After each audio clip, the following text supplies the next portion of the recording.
friend. Welcome to the Fruitful Fertility Podcast. Do you want to better understand your body so you can get pregnant naturally? Do you find yourself up late at night Googling how to ovulate on your own or natural fertility tips?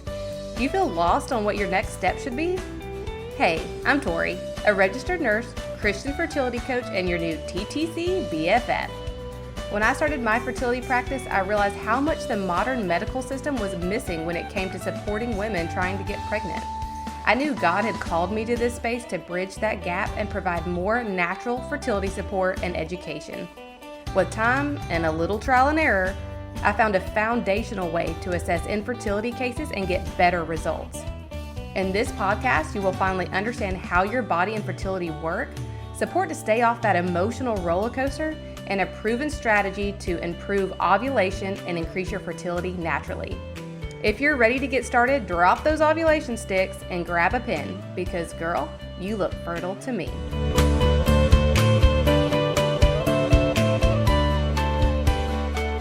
Okay, my friend, today we are going back to the basics. And by basics, I don't necessarily mean simple, but I mean back to the very beginning, the first piece of the puzzle we have to have, and that is ovulation.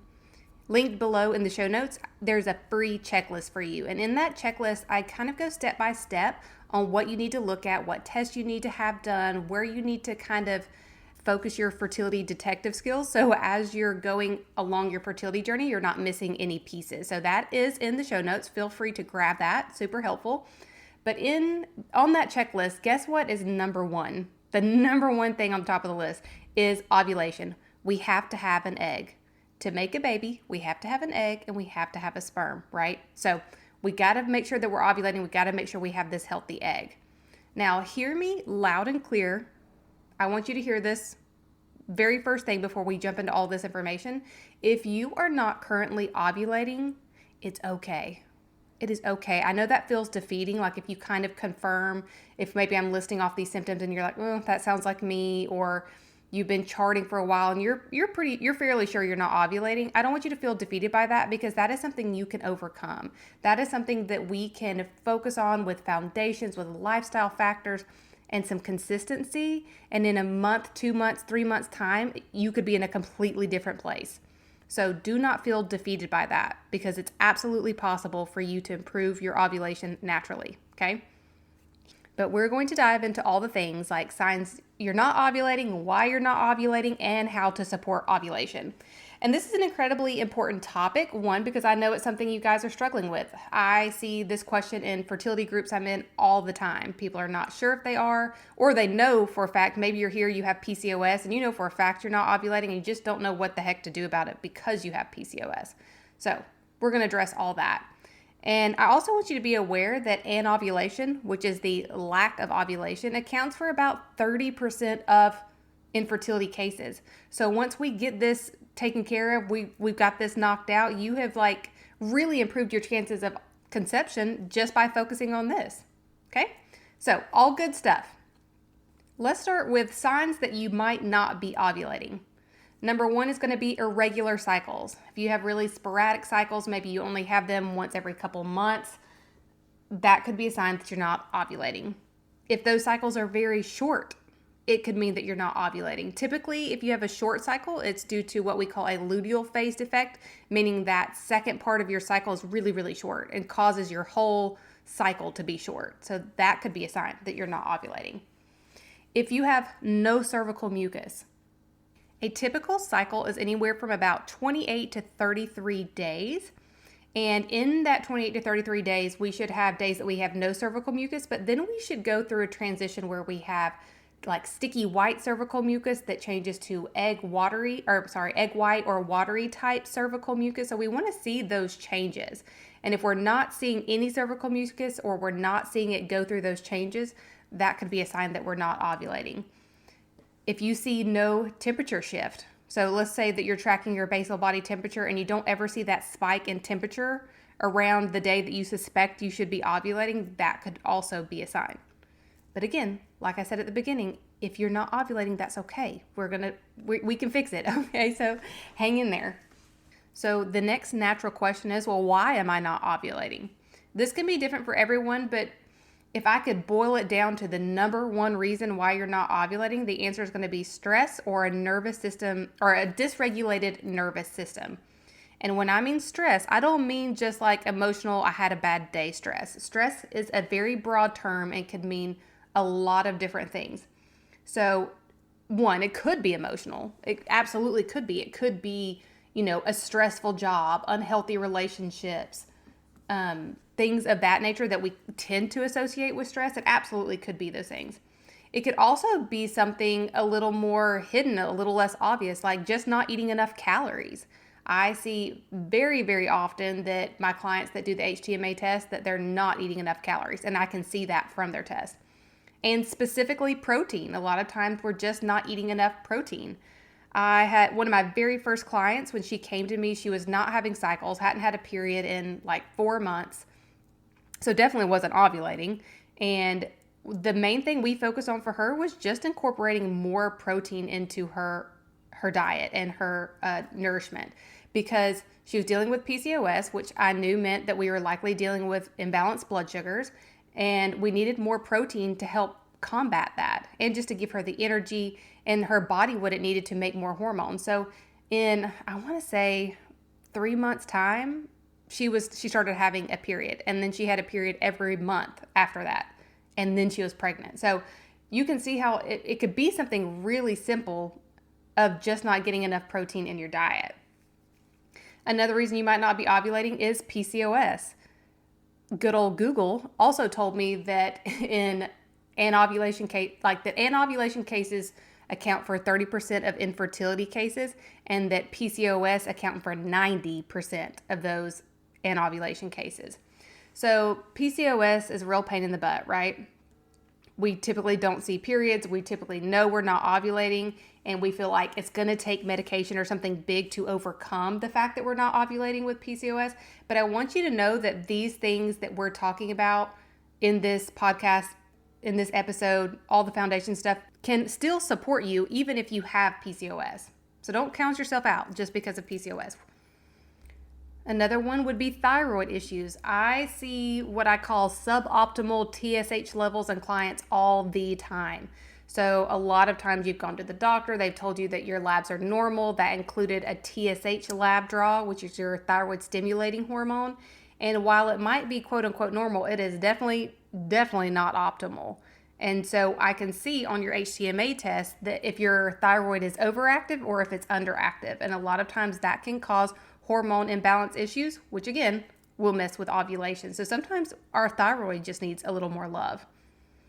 Last one is typically birth control. Like if you've been on birth control for years and years and years, that comes with comes with side effects. It depletes your minerals, it messes with copper regulation, and really it's put your body on autopilot for a long time and kind of suppressed whatever was going on underneath. So sometimes just coming off birth control can lead our body to be kind of confused, like, okay, I've had this medication that's been telling me what to do for years, and now I don't know what to do. I'm trying to figure out my new normal. So these could all be causes of why you're not ovulating. Hey friend, small pause in the episode to ask you a quick question. Are you feeling overwhelmed? Are you wondering what the heck your next step should be? Why you aren't pregnant when everything seems normal? Or if anything you're doing is actually working? Well, you don't have to figure this out alone. Inside our monthly membership, The Conception Connection, you'll get the roadmap you've been searching for. A clear, step-by-step plan to support your chances of conception naturally, plus a faith-based community of women who truly get it. No more second-guessing every tip or trick or Googling late at night. You'll learn what you truly need to regulate your cycles, improve ovulation, and actually understand what is going on with your hormones and fertility. You'll finally get off the emotional roller coaster, replacing overwhelm with clarity, peace, and confidence that you're doing the right thing. This isn't generic information, but an actual strategy. It's a Christ-centered space where you'll be seen, supported, and given real tools that work. We can't wait to see you inside. The link is in the show notes, or you can join by going to fruitfulfertilityco.com/theconceptionconnection. So we tackled signs you're not ovulating and why you might not be ovulating. So let's get to the good stuff. Like, how can I support ovulation if I am struggling with this? And these are things that will also help if you are ovulating and you just really want to focus on improving your fertility and your chances of conception. These all apply to you as well. But I'm just going to give you 3 tips really quick on how you can support ovulation naturally. Number 1 is to address stress. Obviously, I said the number 1 reason you're not ovulating is stress and a dysregulated nervous system. So you have to address it in some form or fashion. Inside the membership, I have what is called a stress inventory. So I walk you through like finding your the top 3 things that are stressing you in your life, and we brainstorm how to overcome that. And I think this is really important because a lot of times this was happening before you were struggling with fertility, right? We think that the main struggle in our life right now is fertility and trying to get pregnant, and it for sure is. But I want you to kind of go backwards. I want you to think about before you were trying to get pregnant, what was stressing you out, because likely this was happening before you started trying to conceive. So what could that be? I want you to look at your routines, like your eating habits. Are you eating breakfast? What's your work environment like? What's your relationship with your husband like? Are y'all on the same page? Has fertility put a rift in things? Do y'all need to sit down and, talk and communicate? Do you live in an area that you don't want to live in? Do you need to be closer to family? I don't know. I don't know what yours is. But I want you to look at your daily routine. And again, it may not be something really obvious like a stressful work environment. It may be something like blood sugars or not eating enough or heavy metal contamination. So maybe we need to focus on cleaning up our beauty products.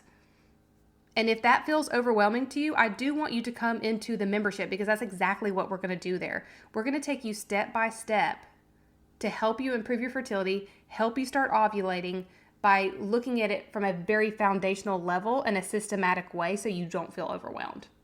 So come join the membership if you need help with that. Number 2 is going to be nourishment. So this kind of goes hand in hand with the stress, right? But I want you to focus on nourishment. What are you eating? Are you eating mostly whole foods? Are you getting some minerals in? Are you getting adequate just water intake? I know that sounds really basic, but even for me, I have noticed over like the last 3 weeks, I have been living off coffee and I have drank zero water. I typically would fill up my cup that was about 40 ounces of water, drink it with some electrolytes, and then fill it up again and drink some more water. But I don't know what's happened the last 3 weeks. I've just given up. I have just been living on coffee, just caffeine, half and half, and honey. And I can feel it. Like I can feel my chest. I carry a lot of my stress in my chest and my shoulders. And I can feel that. I can feel that I'm carrying more stress from my caffeine consumption and my lack of just being hydrated. So a very simple shift for me, nourishment wise, would just be to get back into drinking more water. So I don't want you to think that you have to overhaul your diet. You gotta go gluten and dairy free or anything like that. I want you to just look at your routine. Do you need more water? Or do you need just more food in general? Do you need more protein?